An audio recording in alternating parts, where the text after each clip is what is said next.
kodrat yang ada pada nur yang akan mewujud menjadi ma'nawiyah, dan kodrat pada zat yang akan mewujud sebagai salbiyah atau kodrat.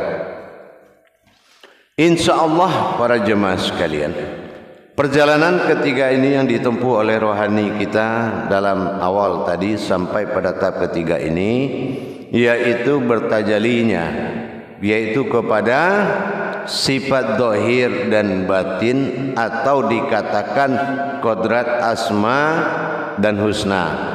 Karena kalau sudah ada wujud sifat berdiri pada nur, berarti dia harus mentajalikan asma. Nah, sementara pada zat dia harus mentajalikan husna.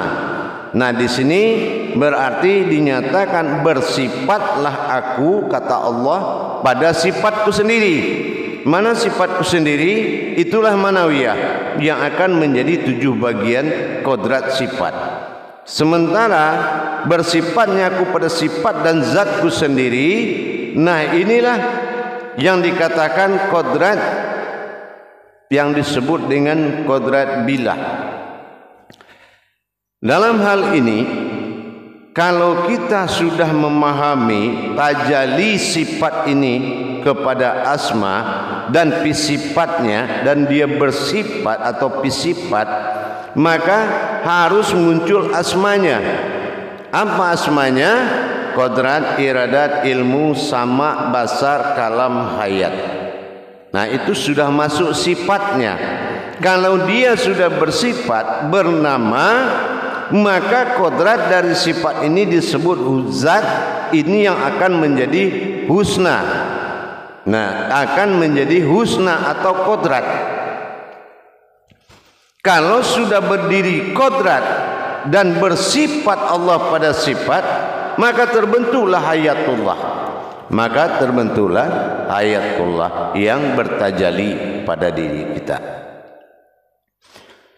Jadi dalam hal ini para jemaah sekalian, kita harus melihat kembali rumus perjalanan berikut ini, yaitu melahirkan atau menjadikan sifat dan bersifat dalam sifat. Jadi kalau dia sudah bersifat di sifat manawiyahnya, maka kita melihat rumus kembali. Kenapa sampai kepada tingkat keasmaan dan kekodratan husnanya? Nah, kita lihat dasar dari itu semua. Kita kembali mengingat bahwasanya telah terjadi 4 batin dari awal tadi. Berarti kodratnya 4 batin. Nah, sementara kodrat wujud daripada nafsiyah itu adalah salbiyahnya. Salbiyahnya itu ada 4, ya, 5. Salbiyah itu ada 5. Kalau sudah batinnya 4 disebut bertajali ke nafsiyah, maka nafsiyah akan mentajalikan yang 4 kepada 5 kodrat di salbiyah atau A. Berarti 4 tambah 5 itu adalah 9. Nah, kalau 9 dalam Al-Quran harfiah dikatakan itu domah atau hakikat. Kalau hakikat sifat batin, hakikat sifat zat, berarti itu sudah menandakan 9 2 kali, yaitu 9 pada asma atau salbiyah dan 9 pada batiniyah yang 4. Ini yang dinamakan asmaul husna. Di mana muncul asmanya? Di hakikat yang bersifat tadi itu akan bernama dia. Dia akan memiliki nama atau asma, yaitu kodrat, iradat, ilmu, sama, basar, kalam, hayat. Itu 7, ya. Dan kita jangan lupa kalau yang 7 ini tadi berhubungan dengan yang 5, seperti yang pernah kita sampaikan, dia akan berjumlah 12. 12 ini falakiyah Al-Qur'annya menyatakan 1 tambah 2 3. Berarti ada 3 maju kodrat 3 di kodrat 99 tadi. Nah, gitu. Maka nyata sudahlah kalau kodrat yang disampaikan itu berupa sebuah maujud Jadi salbiyah kodrat tunggalnya itu satu, ya, itu satu kodrat tunggalnya. Nah, sementara kodrat sifat dari semua manawiyah ini adalah 7. Nah, ya kan, adalah 7. Berarti 7 kodrat berhadapan dengan tunggal 1 kodrat berarti itu 8. Kalau 8 hijriyahnya 20. Kalau 20 berkodrat Allah pada sifat 20 bagi diri. Nah, ini muncullah kedirian, muncullah kodrat. Dari zat tadi muncullah kodrat. Nah, ini perhitungannya seperti itu. Kalau sudah muncul kodrat, inilah yang akan menjadi suatu perhitungan 7 ditambah 1 kodrat tadi Jadi manawiyah nur ditambah dengan salbiyah zat, jadi 7 ditambah 1 8. 8 hakikatnya apa? 8 batang tulang mewakili tubuh. 20 hijriyahnya. Kalau jam 8 itu jam 20. Kalau 20 berarti bersifat hakikat Allah pada diri, bersifat 20 Allah pada diri. Nah, ini yang dikatakan dengan manawiyah, nafsiyah dan salbiyah. Untuk mendapatkan asma pada sifat dan husna pada kodrat zat, ini harus ditajalikan dan didirikan. Maka kita harus mendirikan, menyatakan bersifat Allah pada sifat, lahirlah nama pada maknawiyah, wujudlah nama. Nah, sementara di salbiyah lahirlah kodrat zat. Nah, kodrat zat ini apa? Yaitu mawujudnya adalah jasad. Kodrat zat adalah jasad, ya, itu dinamakan dengan kunal. Zat jasad ini adalah kunal. Nah, dan kunal didi adalah kunah. Jadi kunal berarti nyata sudah 7, akhirnya ditambah zat kunah 3. Nah, kunal 3 inilah yang mewujud kepada sifat Rabbani, Rohani, dan Nurani. Rabbaninya adalah batin wujud zatnya, itu Rabbani. Rohaninya ini adalah ruh nafsiyah, ini yang dinamakan aku dalam tajalli. Itu akan diwujudkan nanti. Bagaimana berpadunya sifat manawiyah dengan salbiyah mewujudkan kenyataan sifatnya, yaitu munculnya asma, berdirinya kodrat husna, dan dalam hayat nas. Maka nafsiyah dia mewujudkan nas atau an-nas. Jadi jelas sudah, setelah berdiri nur dengan zat, maka bersifatlah Allah pada sifatnya, maka lahirlah asma maknawiyah itu yang 7. Dan bersifat Allah pada zatnya, maka lahirlah 3 kodrat di dalam salbiyah tadi. Kenapa? Karena 7 ditambah 5 12, 1 ditambah 2 itu 3. Inilah yang melahirkan dohir di surat bernama Alif Lam Mim, dan batin di diri bernama Rabbani, Rohani, dan Nurani. Dan ini harus diwujudkan. Jadi dengan kita mewujudkan asma dan mendapatkan kodrat diri bernama husna, ma dan sin, naf berubah jadi sin, yaitu kan bukan lagi naf tapi sudah menuju nas. Nah, inilah yang mengatakan keakuan Allah. Jadi keakuan sifat aku bagi Allah pada nafsiyah adalah jatuh kepada nas.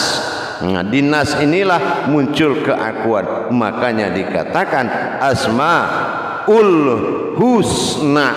Nah, disinilah muncul na-nya tadi. Na itu adalah maujud daripada asmanya. Ya, hu maujud pada kodrat zatnya, dan sin mewujud pada kodrat naf menjadi nas. Ini harus ditajalikan dan menjadi sebuah yang maujud. Jadi untuk meningkatkan kodrat dan nilai-nilainya tadi, makanya dalam Al-Quran itu Asmaul Husna itu tidak dimunculkan. Kenapa? Karena dia adalah zahir dan batin, sifat dan zatnya Allah. Bersifatnya Allah pada zat, diawali namaku, diakhiri diriku. Inilah husna.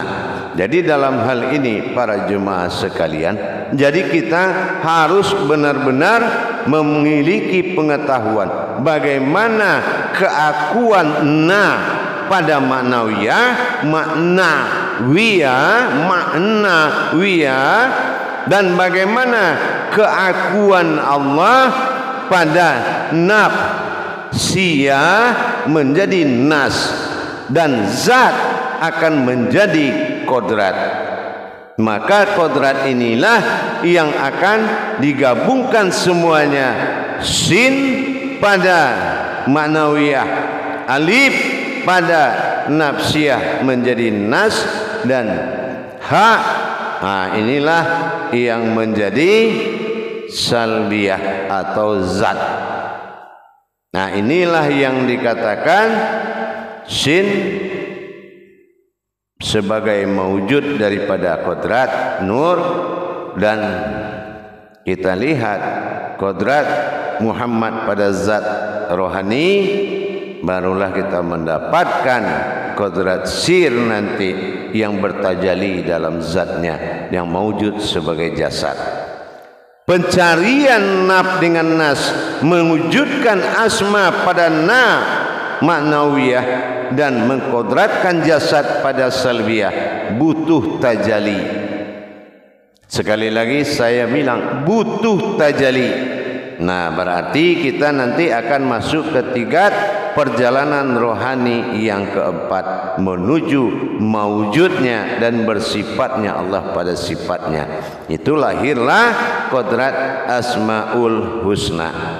Nah, di sini baru kita paham 99 itu berasal dari zahir, 9 hakikat batin, nafas nufus, dan hakikat batin salbiyah Jadi kalau salbiyah itu 5, berarti kodrat batin nafas nufus itu 4, 5 tambah 4 9. Berarti 9 hakikat domah itu 9 itu domah. Jadi kalau kita lihat angka 9 pada hu itu seperti domah, itu domah itu hakikat. Jadi itu termasuk falakiyah, ya, dalam hijaiyah harfiah dia termasuk falakiyah. Jadi dengan adanya 2 kali hakikat, inilah pengawal. Makanya 33 kali 3 tadi itu terjadi dari zahir batin, dari kodrat yang 3. Kodrat alif ada 3 zahir dan 3 batin. Kodrat lam ada 3 zahir batin. Kodrat mim juga ada 3 zahir batin. Nah, sama seperti kita melihat kodrat nur, ya, kodrat zat dan kodrat batin. Nah, inilah yang menjadi 3 dohir dan 3 batin, 33. Jadi kalau kita lihat tasbih itu 33 awal dan 33 di tengah dan terakhir. Nah, ini sudah kita memahami kodrat. Mana yang ke-100, itulah nas sebagai batin yang bekerja. Nah, makanya nanti itu ada cara mentajalikannya, sehingga satu menjadi jasad, yang kedua sudah menjadi asma atau bernama, yang ketiga adalah hayat Allah yang mendirikan kodrat dan nama, diri dan nama. Mana diri batin itu yang bernama, dan mana nama itu yang mewujud pada batin. Inilah Asmaul Husna. Akhirnya 99 ini Dua kali hakikat ini azalah, zahir dan batin Allah. Makanya diawali oleh nama, diakhiri oleh diri. Bagaimana dengan ibadahnya? Nah, kita lihat ibadahnya. Asma yang dimaksud di sini adalah anna. Nah, disinilah kita alif anna, ya.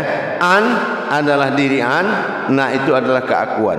Jadi kalau kita sudah mengakui keakuan Allah pada diri, maka asma nama kita itulah yang menjadi pelindung dan menyembunyikan husnanya Allah.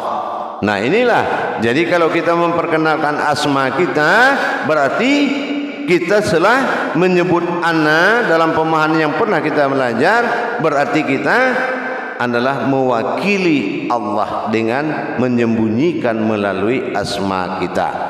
Nah ini, jadi yang asma Allah itu adalah sebagai sifat. Asma Allah sebagai sifat. Qodrat, iradat, ilmu, sama, basar, kalam, hayat, itu sifat perwujudannya, mawujudnya. Sementara wujudnya adalah diri. Wujudnya adalah zat. Itu jasad, itu wujudnya. Nah, di sini yang berperan adalah wujudnya. Nah, wujudnya itulah nafsiyah, menaf diri, dan wujud yang tersimpan di dalamnya ansirnya adalah nas. Nah itulah, jadi itu yang dikatakan diri tadi, naf, dan di situ ada nas, maka digabunglah keduanya menjadi nafas. Nafas. Nah itulah diri, itulah yang nafsiyah, maka itu juga yang berartikan kata aku.